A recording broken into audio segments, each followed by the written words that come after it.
Hello students. आज national income, measurement of national income, ये जो चैप्टर है, इस चैप्टर का जो लास्ट टॉपिक है national income at current price and constant price, इसके बारे में आज हम पढ़ेंगे। अब ये जानिए national income at current price ये क्या चीज़ होता है। नेशनल इनकम को हम दो प्राइस पे कैलकुलेट करते हैं, एक करेंट प्राइस पर और दूसरा जो है कांस्टेंट प्राइस पर।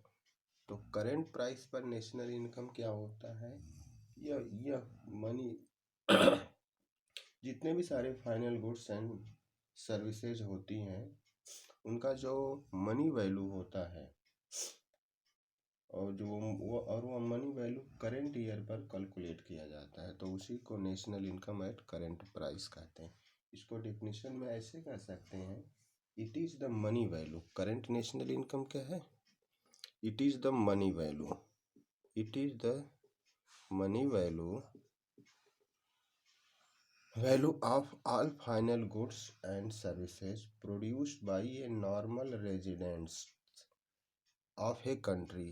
अब यहाँ पे वर्ड आता है normal residents, normal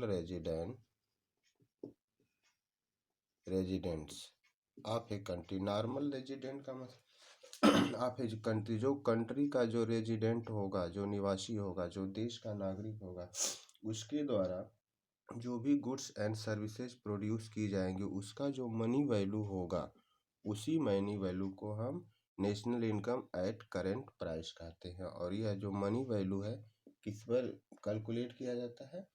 current year पर। करेंट ईयर पर वह कैलकुलेट किया जाता है। जैसे एग्जांपल के तौर पे ये आप समझ लीजिए,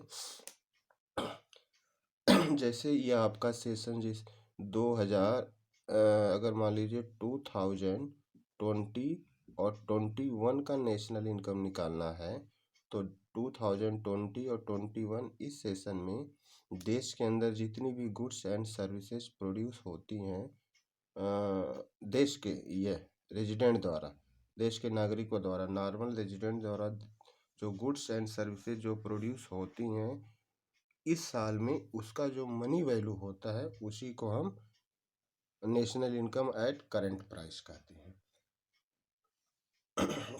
इसको एक और नाम से जाना जाता है, national income at current price को नॉमिनल नेशनल इनकम। इसको हम एक और नाम से जानते हैं, नॉमिनल नेशनल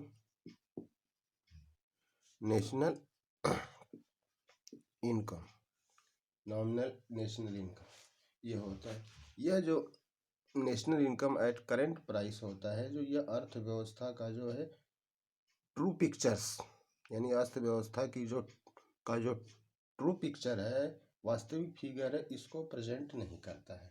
क्योंकि इसलिए क्यों नहीं प्रेजेंट करता है? क्योंकि इसमें इस नेशनल इनकम में जो चेंजेस होता है, वह चेंजेस जो होता है प्राइस, यानी ये जो नेशनल इनकम बढ़ती है एट करेंट प्राइस पर, बढ़ती है या कम होती है, यह इसके कारण क्या होती है, इसमें प्राइस में जो चेंज होता है, प्राइस में चेंज होने के कारण, चेंज इन प्राइस के कारण जो है इसकी वैल्यू जो है कम बेशी होती है। इसलिए इसको हम national income at current price कहते हैं। अच्छा देख, और नेशनल इनकम निकालने का एक दूसरे तरीके से भी हम नेशनल इनकम निकालते हैं, क्योंकि इसमें जो भी मनी चेंजेज होती है वो प्राइस के कारण नेशनल इनकम कम बेसी होता है। और दूसरा जो है नेशनल इनकम निकालने का है तरीका है, जिसको हम कहते हैं national income at constant price. Constant price पर भी हम नेशनल इनकम निकालते हैं। हर क्या होता है, कांस्टेंट प्राइस पे जब हम नेशनल इनकम निकालते हैं तो किस बेस पर? बेस ईयर पर हम, बेस ईयर जो होता है, बेस ईयर प्राइस पर, बेस ईयर प्राइस पर इसको हम कैलकुलेट करते हैं national income at constant price. यह जो हम मेजर करते हैं यह बेस ईयर पर, ठीक है। और national income at current price, इसमें जो हम कैलकुलेट करते हैं नेशनल इनकम हुआ करेंट प्राइस पर, और करेंट ईयर प्राइस पर। ये दो चीज़ हो गया।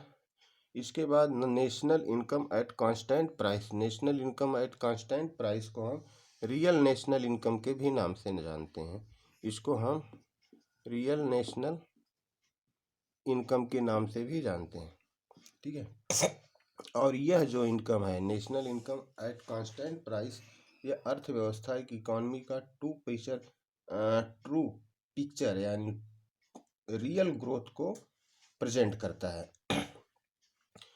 और यह जो है किसके कारण नेशनल इनकम प्रभावित होती है, इसमें जो नेशनल इनकम में जो चेंजेस होता है due to increase in output.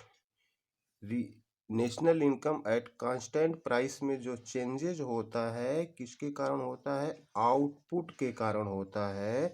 इस बात को ध्यान दीजिएगा, national income at constant price में जो इंक्रीज होता है, जो चेंज होता है, वो आउटपुट के कारण होता है।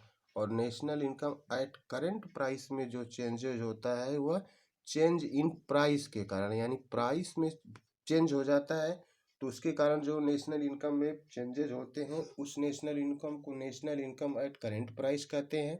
और आउटपुट के कारण नेशनल इनकम में अगर चेंजेस होता है तो उस चेंजेस को national income at constant price कहते हैं। अब यहाँ पे ध्यान दीजिएगा, अब यहाँ पे एक क्वेश्चन उठता है कि नेशनल इनकम हम दो पे क्यों निकालते हैं, करंट प्राइस और कांस्टेंट प्राइस पे निकालने की क्या ज़रूरत है। अगर हम नेशनल इनकम कांस्टेंट प्राइस पे कैलकुलेट करते हैं, सॉरी करंट प्राइस पर, नेशनल इनकम हम करंट प्राइस पे कैलकुलेट करते हैं तो यह हमको मिसलीडिंग पिक्चर देती है, इकॉनमी का मिसलीडिंग पिक्चर देती है, ठीक है। क्योंकि करंट प्राइस पर नेशनल इनकम कम या ज़्यादा हो सकती है, अगर प्राइस में कमी या ज़्यादा हो तो नेशनल इनकम प्रभावित हो सकती है, ठीक है। तो इस फ्लैक्चुएशन से बचने के लिए, इस मिसलीडिंग से बचने के लिए कि हमारे सामने अर्थव्यवस्था का वास्तविक फिगर आए, रियल फिगर आए, इसलिए हम नेशनल इनकम को कांस्टेंट प्राइस पर निकालते हैं।